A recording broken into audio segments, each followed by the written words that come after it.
Welcome to Clayton Piano Festival. Thank you, Joel. It's good to be with you this evening. My name is Jonathan Levin, and I'm not sure which camera I'm supposed to be looking at right now. This one. Okay, I found you. That's where everyone is. This is the popular camera this evening. Thank you for joining us. This is our 10th season. It's a rather unusual 10th season. We haven't had any seasons like this before where we don't really get to have an audience. Have a couple of people here today, a couple of family members and general tech crew, but other than that, it's pretty lonely, and that's generally how concerts have been for about a year and a half. So we're very appreciative to everyone who's listening at home, who's joining us, enjoying the music, commenting, and supporting us in all the ways that you can. Speaking of our major sponsors, well, we're in one of the places right now. This is Hopper Piano Company, a very special place to me. I spent a lot of time here as a young music student, very inspired by all the different pianos. And we're very thankful for them to donate this space to us. And you can find the rest of our sponsors on our website. There are the listing of true saints on the homepage, private donors who have given money this past year, which help us support incredible artists like Joel Martin and like Craig Ketter, who you heard a couple of weeks ago, and a whole host of others who are trying to keep music alive.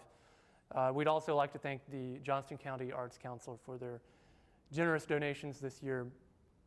Our guest this evening, you've already heard him quite a bit. A good friend of mine, someone I'm happy to say is my friend, one of the most talented people I know, Joel Martin. I'm going to let you introduce yourself to people. So why don't we make ourselves comfortable? Hi, everybody. Welcome to Hopper Piano Company. Hello, Hopper. Yeah, you grew up in Raleigh, didn't you? Or I was born here. Yeah, you spent some time here. Yep, born in Wake County Memorial Hospital. Awesome. Yeah. You're more Central North Carolina than I am, I guess. Well, I'm something, but I'm definitely a North Carolinian. Yeah, and you have a pretty incredible musical upbringing, I think, and you were one of the, I think you were the youngest person to be admitted to the prestigious Van Cliburn piano competition. Yeah. And that was when you were 17 years old. 17, yes. Pretty incredible. And then you ended up, performing with some of the great names, not only in classical music, but in popular music as well, Stevie Wonder and the Black Eyed Peas, and of course Kathleen Battle. Yeah. Alan Menken from Alan Disney. Menken, yeah. The list kind of goes on. And so I'm really curious, of course we don't have all night because it really would take all night, but I'm really curious about your upbringing. And was it all did you start just classical, or was always like this big conglomeration of a lot of different styles of music? Well, at the end of the day, I'm still a classical pianist, and I started as a classical pianist with my mother, my father, who was a band director for almost 40 years. I learned to play tuba under him, and trumpet and percussion, and piano just kind of stuck with me. Yeah. But I didn't really start taking it seriously until I was in my teens. By that time, I'd already done lots of competitions and played in university bands and did recording sessions and learned jazz, and then the rest has just been an exploration of all kinds of musical genres over the last 40 years now. It's hard to believe. Yeah. Yeah. You seem to keep evolving as a musician. Well, there's no other choice. Yeah. Because I love music, and I love classical, I love jazz. To me, it's just music. Yeah. But of course, you can't make a career saying, hey, I play everything. And so It started off with classical, and I thought I was going to be doing a classical career for the rest of my life. And then it just kind of moved and migrated into jazz. After the Van Cliburn, I moved to New York and started doing tons of recording sessions for pop music, for Polygram Records, and Sony, BMG. Wow. And then I did lots of musical theater, the Wild Party with Eartha Kitt. I even acted on the Ride Down Mount Morgan with Patrick Stewart. Oh, wow. The Full Monty, Carolina Change, and so it's just music to me. To make a long story short. Not a lot of subdivide. Yeah, but it wasn't enough, even doing all of that. And so when I was in my early 20s, I had to figure out, well, what is it that I really do? And I really couldn't figure that out because I did everything. And it wasn't until an afternoon in church in Port Chester, New York, where I started sitting down. And actually, you're going to hear one of the pieces in a little bit of the first piece that I wrote where classical and jazz became one. Yes. And my girlfriend at the time said, you know, you should really be doing this. And I said, oh, nobody's going to take this seriously. But she encouraged me to do it. And then a few months later, the term Jazzical came up. And I immediately went to the trademark offices and trademarked this. So the word Jazzical really does belong to me, and it represents the marriage of classical and jazz. But over the 25 years, it has evolved now. It's just a music thing. Yeah. And who knows what it is now. Yeah, to me, I mean, I don't know exactly what your process is, but I've heard you play some of your jazzical arrangements. I would say compositions in a sense, because it seems like there are certain parts of the pieces where you kind of have planned a little bit, but then within that, there's a point where anything can happen. Right. And you always leave that possibility open. Yeah, and that's where all this music comes into play, because you have to, you know, you never get rid of your classical music, no matter if you do jazz or pop music or R&B or rap, you just kind of take it with you and you keep applying it. Yeah. So I just merged these different art forms to create the body of work that is now jazzical and beyond. Yeah. It's pretty surprising how well some of the classical tunes you choose work out also as a jazz melody. The first one, for instance, which was Untitled, the Scriabin Prelude in C sharp, which I grew up hearing Horowitz play that. Me too. But you certainly, I didn't even know that that's what it was at the beginning when you started playing, and then I was like, wow, that really works. Yeah, it just comes do do do do do do. Yes, it just kind of, it's like an organic thing. It's a flower growing, and that's just one of the things I think about when I play that piece. And so the next couple you have like a couple Chopin nocturnes you do. The E minor one was like one of your first ones. Yeah, that was the first one that I actually did. Yeah. Yeah. So has that one changed quite a bit over the years?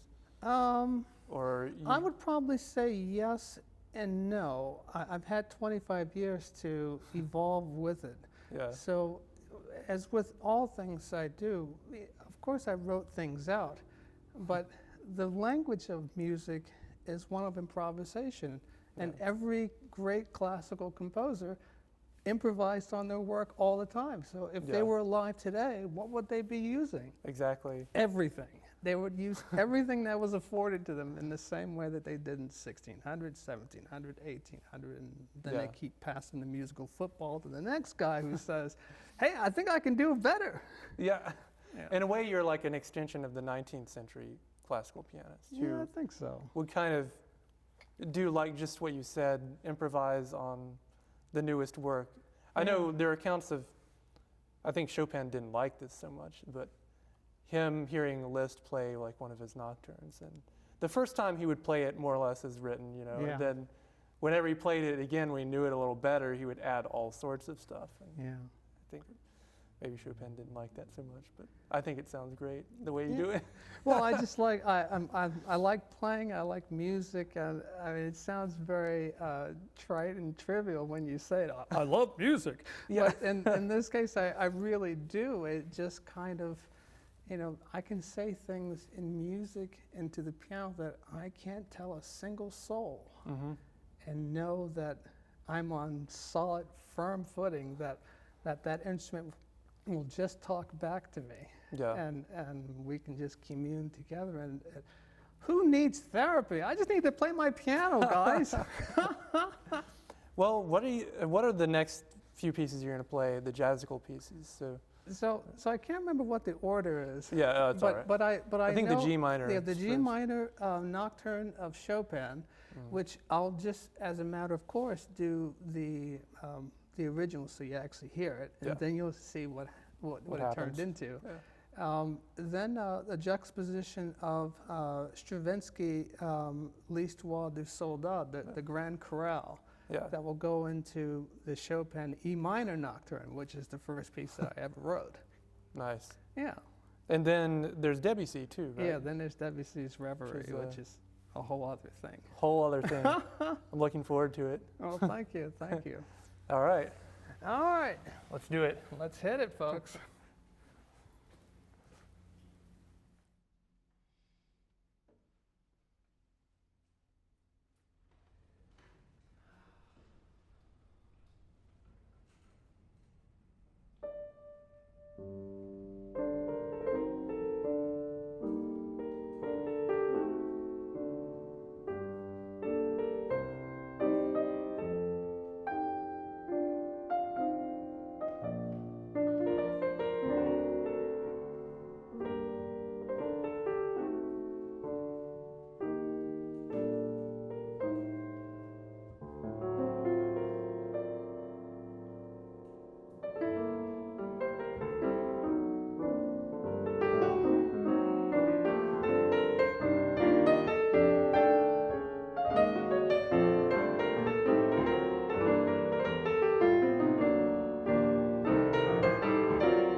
Wow, it's a lot of music.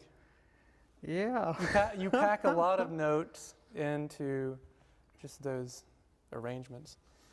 I like to call it living art. Yeah. You know, it's kind of like a woodworking person. They learn a whole set of things and they put it in their toolbox until they're ready to pull it out. Yeah. But when it comes to making music, you got to pull them out for very specific reasons, not because you have them, but because it helps get the music across. And also, it's an interesting process because as a pianist, most people don't understand this, is that you have to be your own soloist, your own orchestra, your own rhythm section, and then it has to be interesting. Yeah. And not just because I can do it, now I'm going to put it in there. It still has form and substance, and and you just have to just continually weave and craft it as it's going, because if you blow it all in the first part, then you have nothing for the middle, and then if you don't do enough in the middle, then you have to make other choices as what do you do at the end, and It's a strategizing type thing. Yeah, but it's right on the fly. Are you ever surprised what comes out sometimes? Yeah, because the more, this is the thing about music, the more information, the more chords, the more runs, the more anything that you do, voice leadings, the more you pull these things out, inspiration takes a hold of you. Yeah. And so one of the ways that I learned when I was growing up was my teacher blindfolded me. And the reason being is that for 2 hours she would say, well, if you can't see the piano in your mind's eye, then you won't be able to see it when you're looking down and you're playing Liszt B minor sonata. Yeah. And it's 35 minutes. It's just no way that you're going to physically look at this and then figure out where your hands are supposed to go. And so you can't think of every note as it happens. Yeah. Like the brain isn't capable of that, I don't think. Yeah, it's like yoga and Tai Chi for piano, who needs therapy? Just go and play and get to know your body, and that helps with the music making, and the more chords you have, the more of the harmonic language. It's like the wild, wild west of music. Right. We have it all at our disposal. Yeah. So I guess the next section is drifting over into actual composition. So basically you're doing this just with your own material. Yeah. It's not, how much different is it really from? Oh, it's very different. Okay. So to make a long story short, for most of my life that I've been writing lots of pop songs, lots of jazz things, nothing really in the classical form. Yeah. And it wasn't until I was here in Raleigh about 10 years ago at Enloe High School, Arts Magnet School, great music program. Mm-hmm. I did an Arts and Net program that Terry Dollar of Artsplosure brought me in for. And I was so impressed with the music of this orchestra and the band and the choir that I started writing music, like real music. It wasn't like a jazzical thing where I took Lee Hoybe and turned it into some monstrosity. Yeah. It really came from within. It's called the Requiem for Peace, and it's a 35-minute long work. That started the real journey as a writer, as an arranger, as a producer. Because as the music started developing and evolving, my own music, I realized that I was doing all the jazzical things and all the things I ever wanted to do, except that now I have a giant studio that I get to realize these dreams. Yeah. And it really changed me, especially in the last year or so, because I don't know if I told you, but I'm a COVID survivor. Yeah. And I got sick last March when it first started, and it took me well over 2 months to recover. It was a terrible experience. But while I was recovering in bed, I wrote about 5 hours worth of music. It started with brass fanfares, about 60 minutes worth, and then I wrote another piece for full orchestra and electronica called Running for Your Life, which is a social justice thing. And then because of COVID, which really, I mean, we could spend a whole other day talking about the experience of COVID as it pertained to my life and how it affected our family. But musically, it caused me to write this 13-movement, 73-minute work called Life in the Age of COVID, which details in a musical setting the 13 stages that one goes through when they finally find out that they have the coronavirus.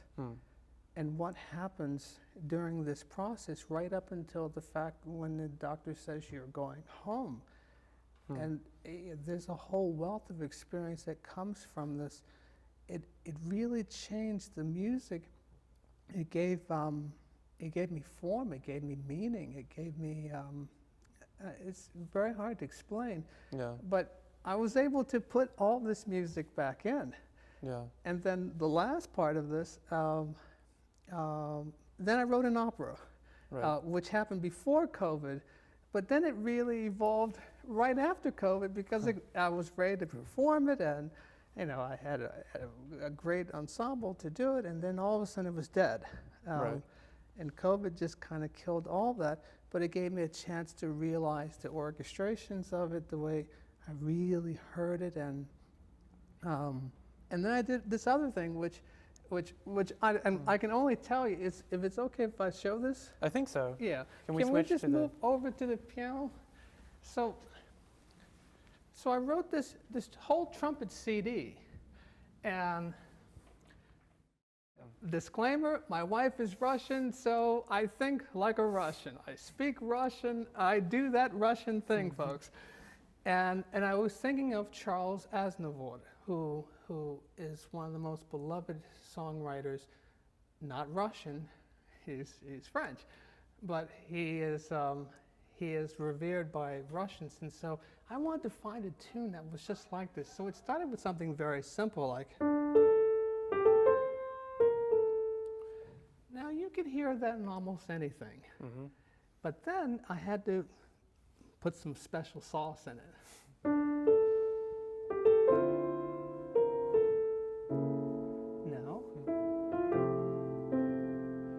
Now I got to do something with this.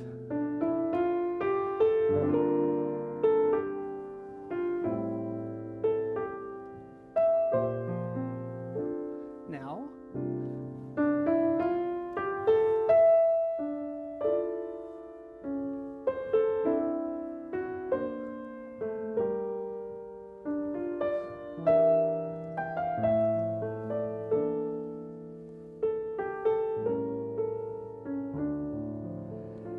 That is about as Russian as it will ever get, and it just kind of evolved out of this.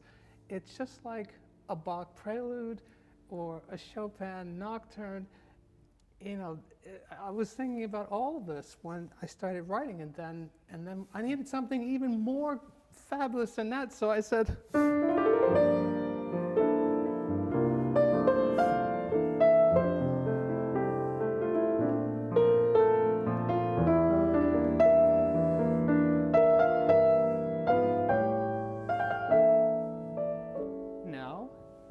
Comes our tune.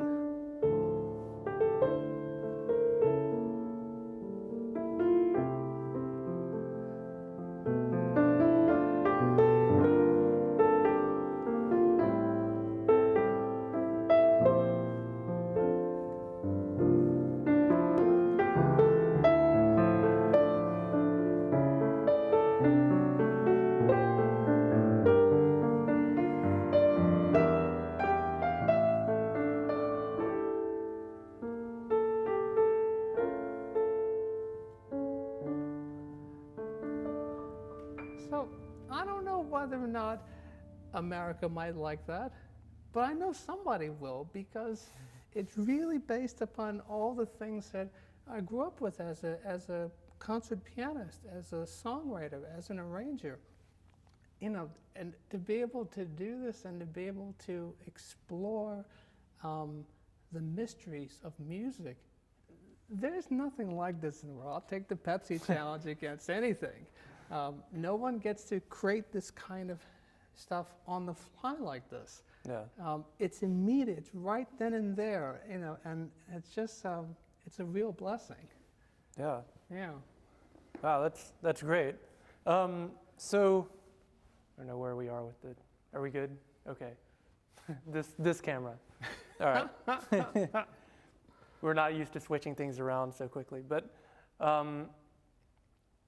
so going on, the first piece you'll play of your own is called Snow. Yeah. And how dare you bring snow into our nice spring weather? I know, I know. But no, this is interesting. I've never heard this piece of yours before. So what was the inspiration for this? The inspiration for Snow evolved from a question of why don't we write any more Christmas and Hanukkah songs? And also I was in that mode where I was thinking, how does Bach and Beethoven and Chopin, how do they write all these works in like a few weeks or a month or so? How do they do it consistently? And so it's something that you practice, and I figured now is my opportunity to do exactly that, but create some new music. So I wrote lots of choral songs and a few Hanukkah things, but then came this instrumental that sounds and feels like snow. So I don't care if it's the springtime. Somewhere in the world it's snowing. Yep. So. And then the other two are from your opera, right? So those are nice. Yeah. Two of the major arias Yeah. from your opera. Hip Opera was written 2 years ago because I wanted to find a real integration of classical with jazz, with musical theater, with Has a little bit of R&B. everything in it. Yeah, there's a little bit, but it's all music oriented. It's tune oriented. So Yes. you can go home and almost sing these things, most of them. Yeah. And yet it has angst in it, and the storyline. Well, it's just a very interesting story about a queen and two sets of brothers that are intimately connected to her, but in very unusual ways. And in the end, it is all about secrets. The penalty of keeping secrets, which leads to a very tragic ending, and it just got more tragic as the opera progressed. Yeah. But you'll hear some of that too. I won't sing because I'm not going to kill you. You'll with sing that. on the piano. Yeah, I'll sing at the piano. All right. Yeah. All right. I'm looking forward to it. All right, well, Snow, everyone.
Queen's Aria from Hip Opera.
So the last piece is The World is Changing. It is the Arya Duet that the Queen and her general sing together as they try to stop the brothers from killing each other to ascend to the throne.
the beautiful.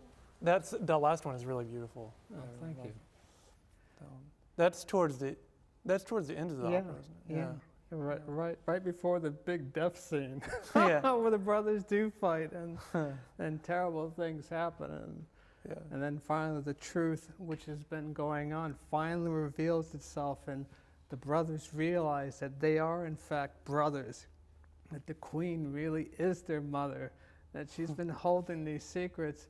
But meanwhile, death is getting ready to follow, and I can't tell you the ending, but it's every woman and guy that sees this will understand, because it's such a humane thing that goes on between these characters. And as a composer, you try to render that in an honest way. Yeah. What those feelings are. And especially in English, which is a very difficult language. Yeah. If you can't get the words out, then you get only half the meaning. So the singers have to work much harder. But as you can tell, the world is always changing. I was happy, and in one moment life has left forever. And then she goes on, love, and all these emotions go on, and they're overlapping things, but they're things that I can identify as a human being, and I think that it's incumbent upon the people that are writing that, you write for the heart. Alan Menken said it right, and Kathleen Battle said it right too. If you're going to write something, make sure that they are going to remember it, which doesn't mean that you have to dummy the message down. Yeah. You infuse the art into the simplicity of the melody, and then you just present it and let it go. Yeah. So you're in the process of recording this now. Yes. How long do you think that's gonna? It's probably pretty long process, I guess. Yeah, because of COVID, Yeah. we have to do it Slowed one everything person at down. a time. But that's even cooler for me, because in the world of technology, I can do almost anything. So I go through great lengths and make sure that the tracks that they're singing to really reflect a real orchestra playing underneath them, with all the gives and all the takes of that, and it's a real Kathleen Battle thing. Yeah. If you don't give them the foundation so the singer or the artist can soar, then you're doing them a disservice. Right. Yeah, so I'm like the singer's best friend here. Yeah. Because I'm on their side than almost any other orchestral musician, because I say, well, I'm writing so you can go and play. I don't want to tell you how to play. I want you to go and play, and be that support system that is integrated the way playing with Kathleen Battle as a duo really was for me. I mean, it wasn't Kathleen and Joel. We were really equals. And that's what I was trying to accomplish with hip opera and basically everything. Right. I want people to be enthusiastic about performing it, because I don't want to tell them what to do. They're artists, so I'm giving you carte blanche to be an artist. It's a very important aspect in any collaboration, I think. It's that you give other people the chance to explore their unique gifts. Yeah. And it's a magical thing when your gifts align with someone else's in a special way too. Yeah, because in the end, it's not really about the composer. In the end, it's really about those who bring it to life. I mean, I was brought up that notes on a page are just that. Mm-hmm. They're notes on a page. They have no meaning. They might as well be wallpaper until someone gets up and breathes life into it and makes it real. Only then does it become real to me. It's a very similar conversation to the one with the last pianist who was here, Craig Ketter. Oh, really? saying the same thing about, the music is just, it's a guide, but in a way, no matter how great the composer was or how great the composition, they need us. They need the performer to speak our own distinct life into it. Yeah. And the last piece you're playing is one that I think you made me hear in a different way.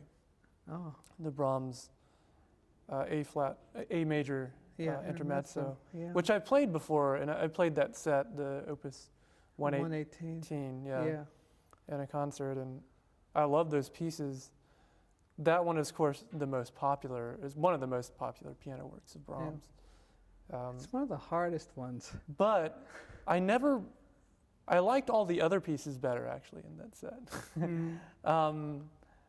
I have a deep appreciation for Brahms in general, but I didn't really get that piece until I heard you play it.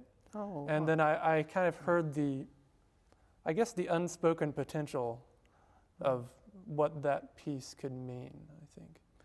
Yeah. And with where you take it with your kind of arrangement. Oh, yeah, I'm very honored, first of all, and second of all, you can pay me later. Okay, it's a special fee. Yeah, I got some money. I just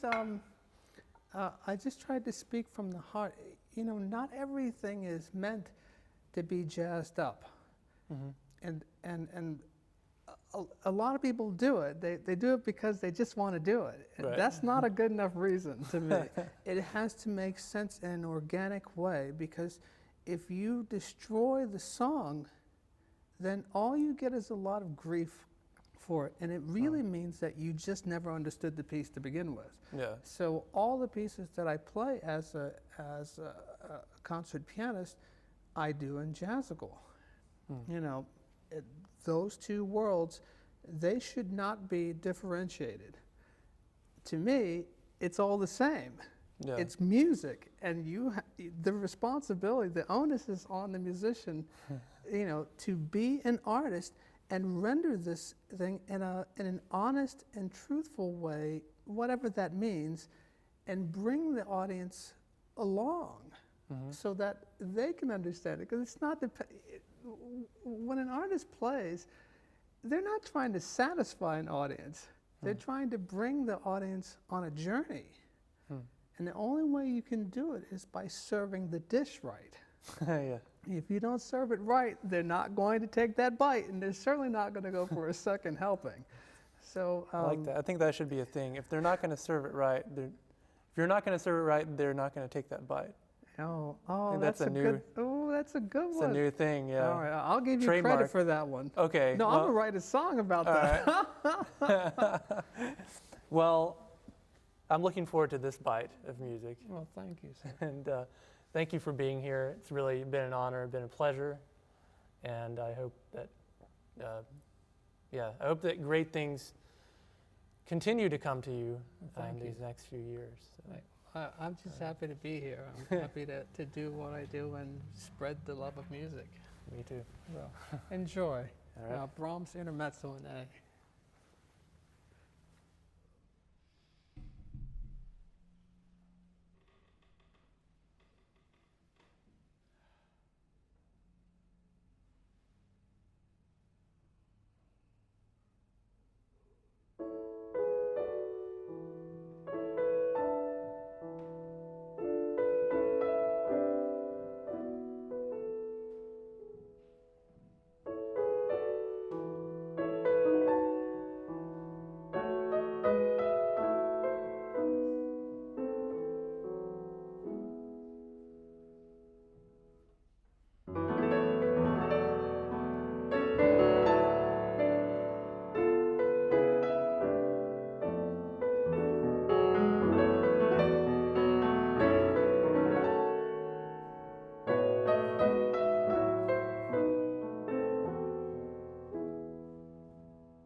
Thank you all.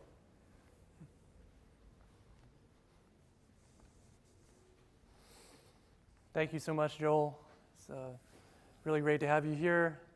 Great to have everyone here with us at home, those of you who are watching. Thanks for tuning in for this whole year, and our next concert coming up actually will be an outdoor concert, supposedly. Let's all cross our fingers for the weather. But this will be in Smithfield at the amphitheater on the river there. The information will be on our website, which is claytonpianofestival.org. And so you can go there and find information about it soon. If you enjoyed today's concert and you found it meaningful and wish to support incredible artists like Joel and many others who come here, please consider giving a donation of any kind. You can also do that at our website, or send us a check in the mail. The address is also on our website, or I think in the description of each video posting that is online now. So thank you again, Joel, for being here. And thank you all at home, and I hope you have a great night. I'll see you soon.